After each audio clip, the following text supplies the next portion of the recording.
So today we are going to go over another numerical approximation, which we call the Riemann sum.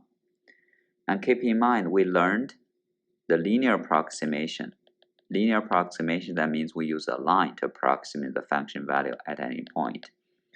So Riemann sum is a little bit different, especially for over and under estimate.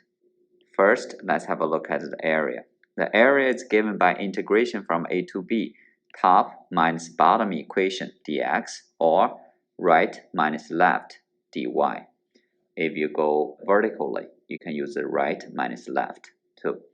Let's have a look at the first part A, B, C. So if you look at part A, so part A, it's a horizontal line. The area, you can use the formula, but it's easier. We just use the area of a rectangle, which gave us, this is the regular shape. So 4 times 3 would be our area. This is the integration from 0 to 4, top fx dx, give us the area, which is 12.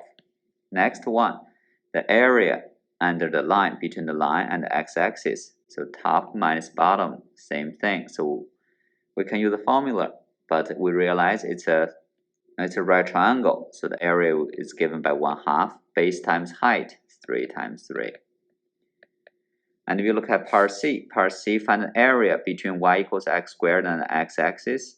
The area we can use integration 0 to 2 dx. If we integrate along x direction, we have to use top minus bottom, so it's x squared minus 0. Also, you can also use y direction, so we draw a line perpendicular to the y-axis. So that's a right, that's a left. However, in this case, the y value, so it will be dy. The y value will be from 0 to 4. So right function will be x equals 2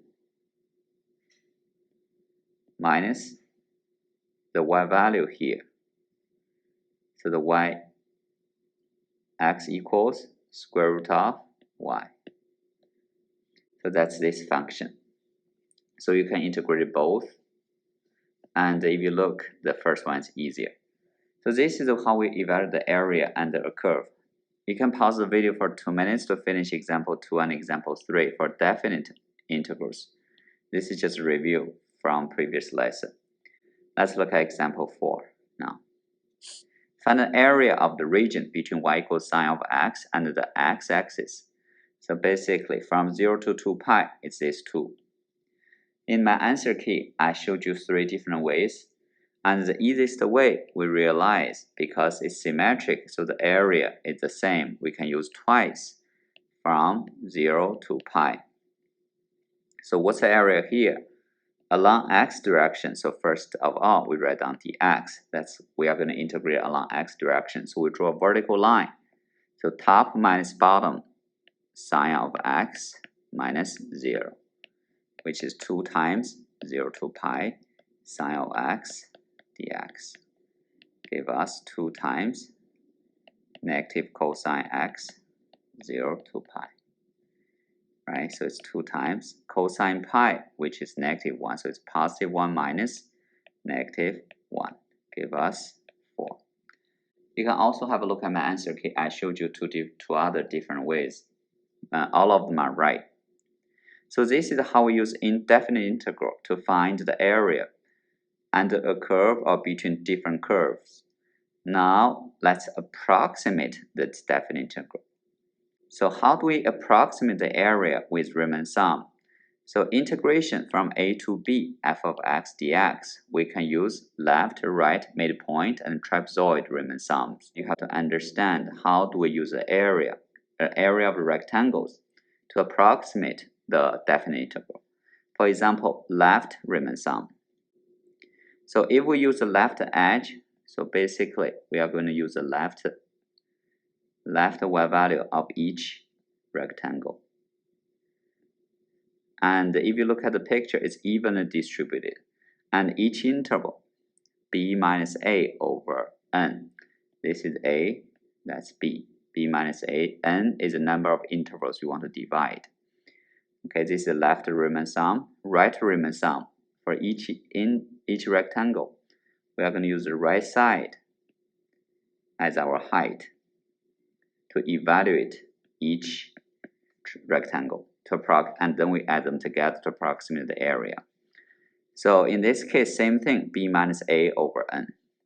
Midpoint, when we use midpoint, so each interval, we are choosing the midpoint as our height to approximate the area. So the formula is very similar. And if you look at the formula I wrote down here, it's b minus a over n times f of x1, x2 plus x of n. And x1, 2, 3, 4, 5, that will be our left side, right side, or midpoint you choose. And next one is the trapezoidal.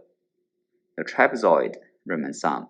So in this case, every time when we approximate the area, as we know, the trapezoid formula, let me call it fx1, fx2, and this is what we call the delta x. So the trapezoid is 1/2 times delta x times fx1 plus fx2. So this is the area of each trapezoid, and then we are going to add all the trapezoid.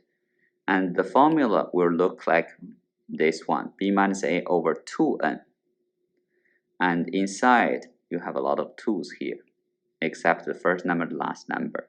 So sometimes you do remember, or you have to be familiar with the forms of this formula, because sometimes multiple choice might give you some type of problem like this. So everybody, you can have a look at this example and the next example, especially part D. What does this mean? For example 1, it's evenly distributed, so delta x equals 5.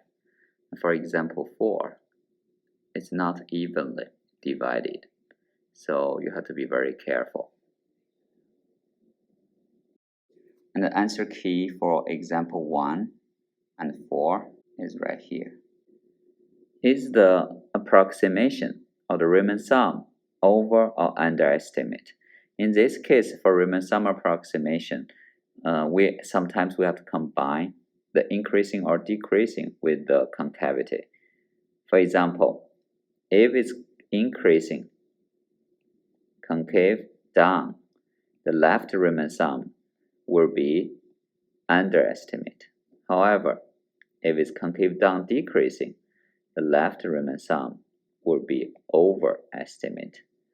So just draw a picture here to help you. And sometimes midpoint over or underestimate is very difficult to tell. And for the trapezoid, it's easier. It's concave. If it's concave down, you see the trapezoid will be always underestimate. If it's concave up, the trapezoid will be always overestimate. So on the test, just draw a picture.